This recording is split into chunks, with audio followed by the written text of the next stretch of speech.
Are we learning? Lesson number 3. Are you ready?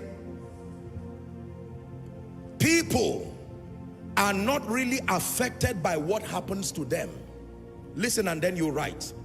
People are not really affected by what happens to them. They are affected by the meaning they give what happens to them. It is not what happens to people that affects them. It is the definition and the meaning they give what happens to them that causes the pain and the despair. Let me say it again and then I will dictate it for you to write.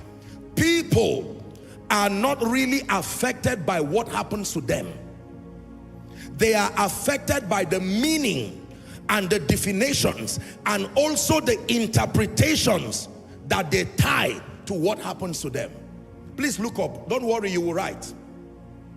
What is the difference between falling in church and falling in a restaurant? Young lady, as I'm teaching right now, if the power of God carries you up and lands you down, you get up rejoicing. And even your seatmate say, my God, he has visited you. Versus you fall down in a restaurant. You fell down. The worst fall may even be here. What is the difference? It's not the falling down. It's the meaning that you attach to that experience. That's what causes depression. That's what causes joy. It is never what happens to you that has that power to destroy you. You have associated happenings around your life and you have connected them to certain meanings. There are events that mean failure to you. There are events that mean weakness to you. There are events that mean oppression to you. What is making someone cry is another person's desire. Someone will cry and say, I got only 1 million. Is a meaning you connected to it. That based on your level, 1 million is a testimony of a failure. Whereas for someone, that 1 million, he would talk about it as though, he just got to heaven. Now you write, please. People are not affected by what happens to them. They are affected by the meaning they connect to the happenings. People are not really affected by what happens to them. They are affected by the meaning that they connect to those happenings. This is the reason why comfort and counseling is powerful. What happens when you are comforted? What happens when you are being counseled? Your perceptions are being changed. That's all. The situation is not being solved necessarily. It is your perception. For instance, if you lose a loved one because of the pain, or let me use something more bearable. You lose a job and you get angry, and someone sits with you down and says, do you know, perhaps the Bible says all things work together for good. Is that true? Watch what is happening to you now. The person says, I know the story of someone who lost a job and did not know it was a springboard to the next level. At the end of it, the person who was crying 10 minutes ago is now suddenly rejoicing. Did you give the person a job? No. You changed the meaning associated to that situation. Can I tell you, when you learn this principle, you can laugh through storms. What happens when you make a video and you have only 2 likes or 2 follows? Why do you cry? Abba, all of this, can you imagine? I suffered to preach this message and only 2 people. Are you sure it was only 2 people? What if the first click was a congregation listening to you? But you have, there is a meaning.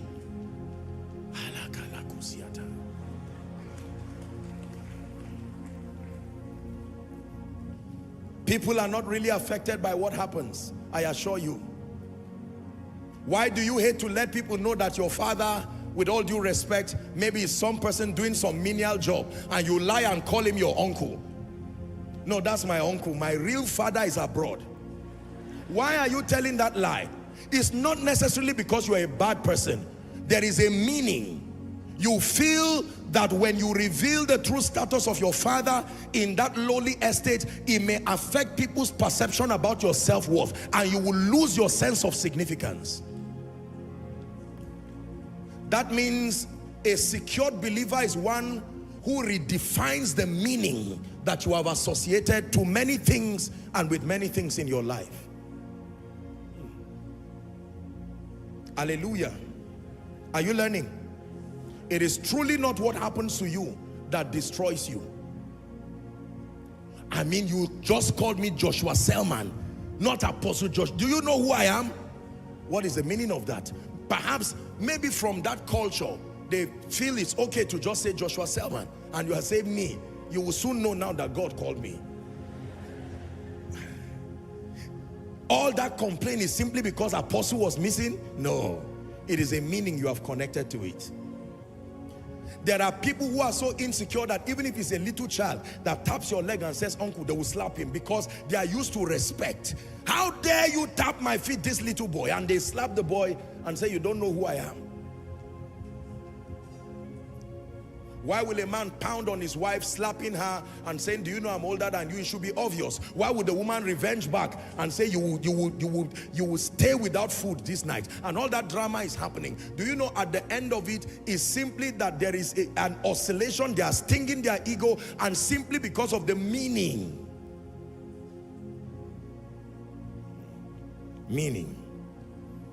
Lessons from an overcomer. Number 3, we are not really affected by what happens to us.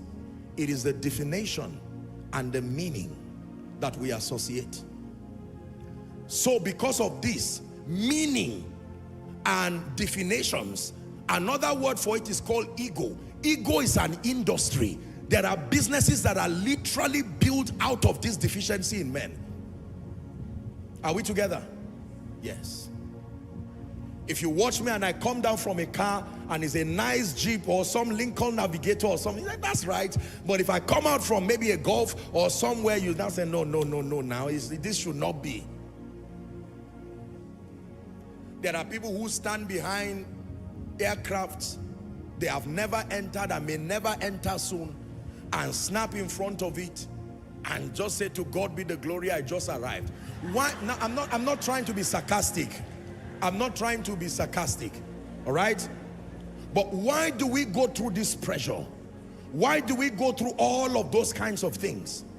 That house you see is my own. In fact, I don't want to say much. And then we wrap up everything and just say, to God be the glory. But the truth is that we hope that by some meaning, even if it is by falsehood, we will earn respect. Are we together? People will believe that, oh, we are serious people, maybe we are wealthy, and so on and so forth. Can I tell you, when you learn to give things proper meanings, offense will be minimized in your life. The direct consequence of violating this principle is that you will live a life in unnecessary pain and offense. Someone can be looking at you and thinking about his rent, and you will think the person is eyeing you.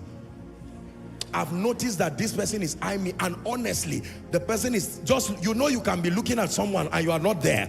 The person is thinking of what explanation he will give the landlord, and you are there misunderstanding the person and looking at the person through the lens of your insecurity.